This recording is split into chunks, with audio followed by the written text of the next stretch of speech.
Yes, we're back, up the moors, going nowhere. Hey, I wonder if we'll get lost this time.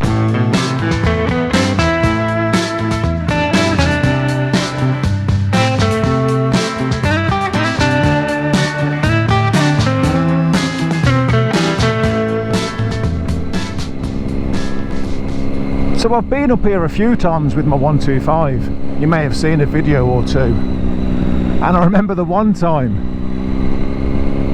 again, we weren't really going anywhere, we were just riding, but we had a 30-mile-an-hour wind and it was against us, and bless the little bike.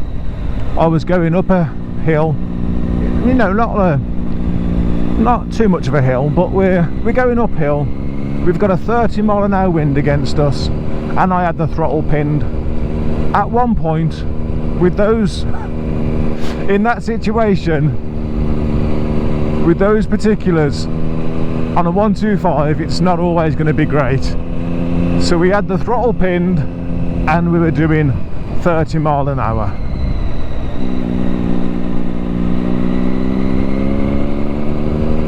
Bless that little 125. But we shouldn't have any of those problems today. The only problem I've come across so far today is the amount of bloody gravel on the road.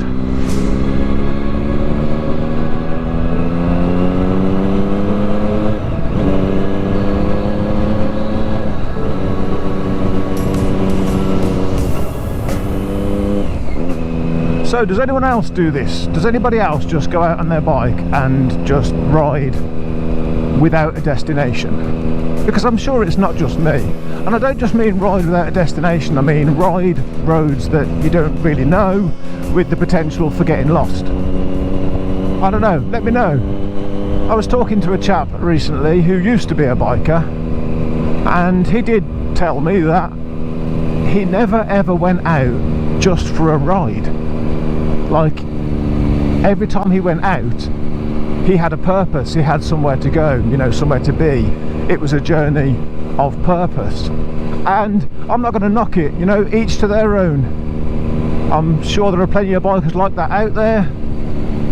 I'm just not necessarily one of them. Normally, yes, I've got somewhere to go, you know, I'm either commuting to work, going to bike night, something or other.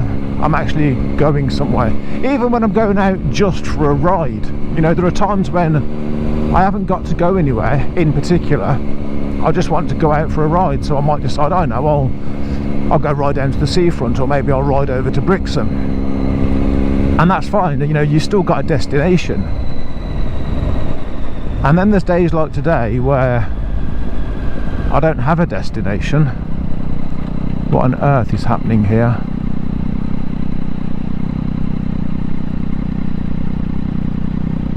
No idea what's going on here.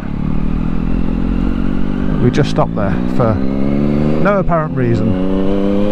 Could have been an accident, could have been a traffic light, temporary traffic light.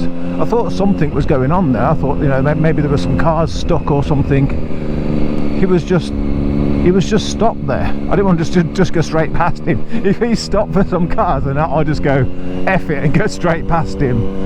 I'm potentially getting myself into difficulty, and of course I would look like a dick, wouldn't I, if he stopped there to let someone through and I just go F it, you know, I'm straight through.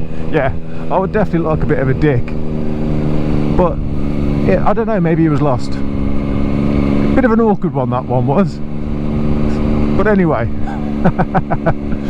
don't know what I was saying now. Oh, that was it, yeah. So sometimes I'll go out where I don't need to go out, but I just want to go for a ride, so I decide I'm going to ride to that place, and so I just go out for a ride with a destination.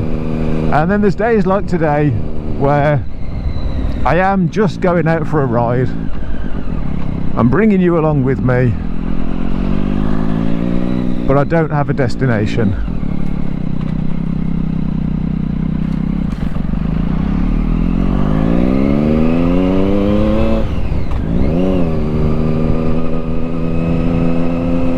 And these days aren't particularly common for me, certainly given that we don't get that much nice weather in this country.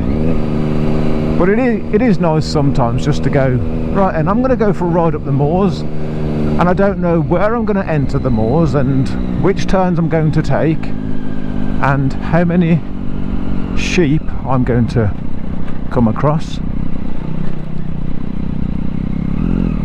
Ooh, bunch of them there. Thought for a minute he was stuck. Let's turn right.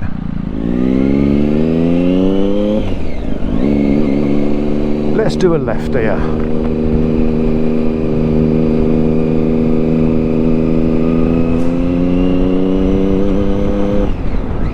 Oh, looks like we're gonna trade gravel for horse shit now.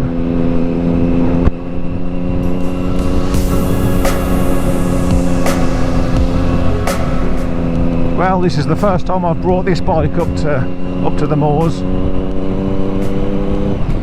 Oh, we've got some more farm animals here. Oh, this is going to be interesting because I am probably not going to get my bike through here without spooking an animal.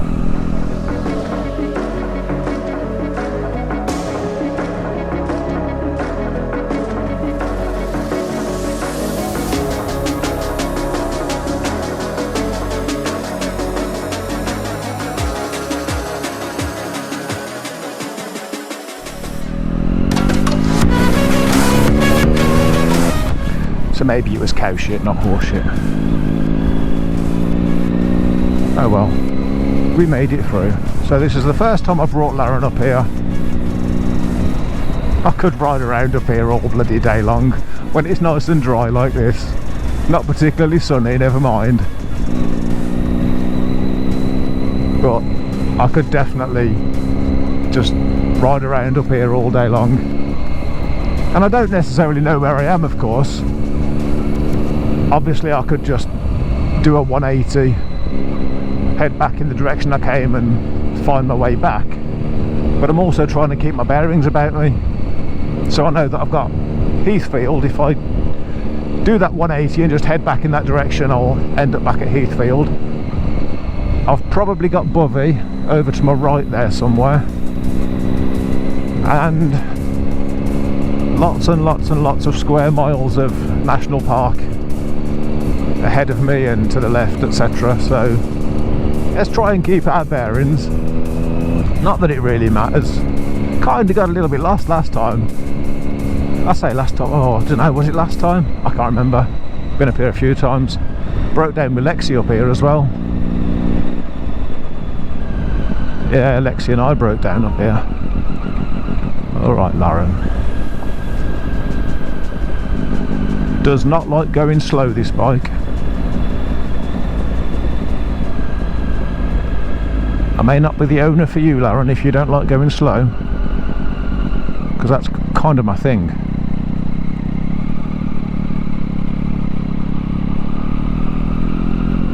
This is a nice little adventure, this is. I wanna taste your freedom. I wanna taste your freedom.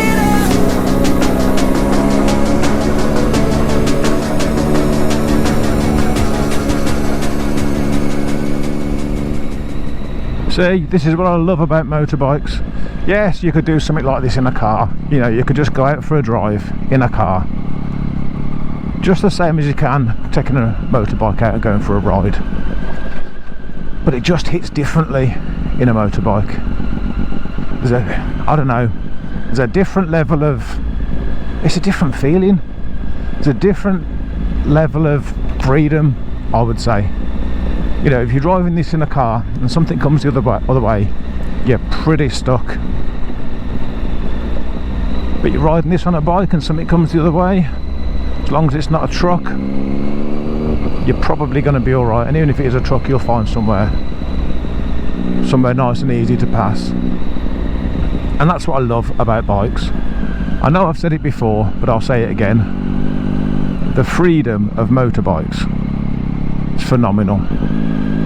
It's not just about the way that the bike makes you feel, which is amazing in itself,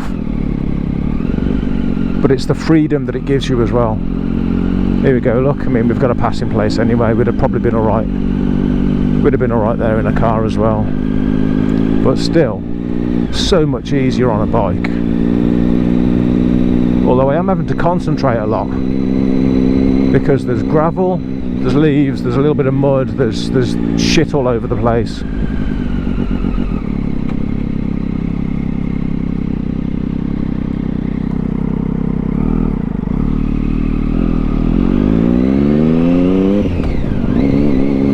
Please drive slowly, it said. Okay. I mean, I'm up for that. Laren, not so much.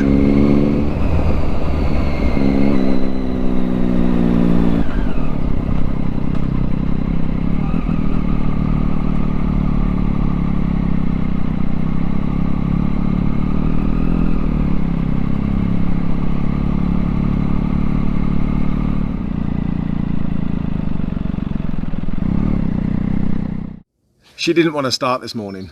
It's been just over 3 weeks since I used this bike and she just didn't want to start. I tried 4, 5, 6 times and she wasn't having it. So I went and got the jump pack and thought to myself, right then, I'm going to give you one last chance to start now, otherwise it's jump pack time. And then she started. So here we are. So let me give you a couple of quick little updates on this bike. So other than her not starting then, a couple of little updates. In fact, you may have seen her Roky road stickers in a previous video. That's not what I wanted to tell you about. Only a couple of little things I've actually done to this bike. In fact, I've only done one of them so far. Managed to fit some tank pads, which this one is a couple of little, what looks like, it looks like air bubbles. They're not actually air bubbles. It's just where the glue hasn't stuck properly, which is really bloody annoying given that I followed the instructions perfectly and the one on the other side is perfect. But yeah, we fitted some of them so that we're not sliding about on the bike as much as we were to begin with. And yeah, the one on this side's perfect. Really is. Perfection. And I really wanted them both to look like that. But never mind. We've got a couple of little dodgy areas on this side, like I say, where the glue just didn't stick properly. Bloody annoying.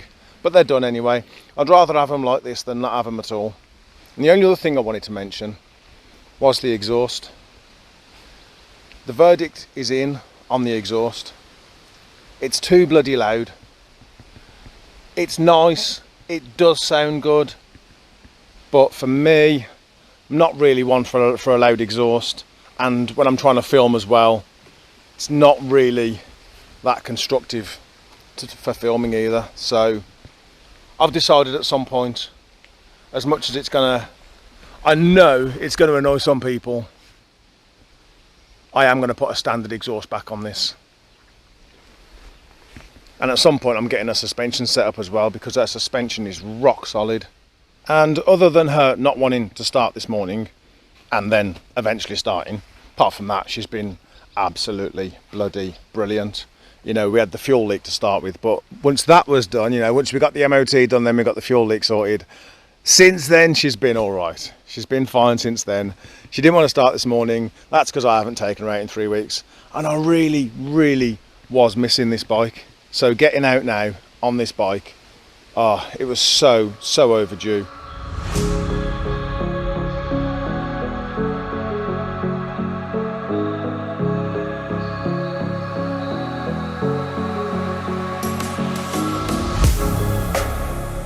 Right then, let's see if Laren wants to start.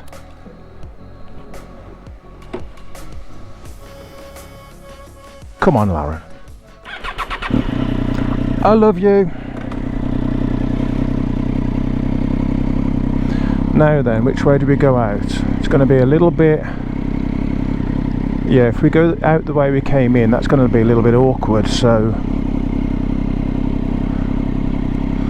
Couple of tight turns here anyway, no matter which way we go.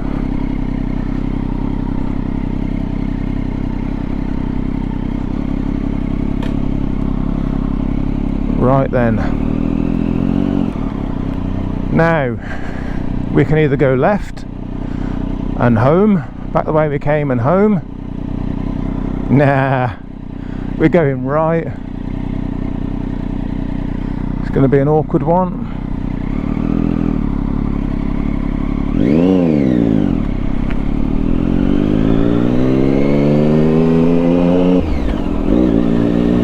We were always going to go right.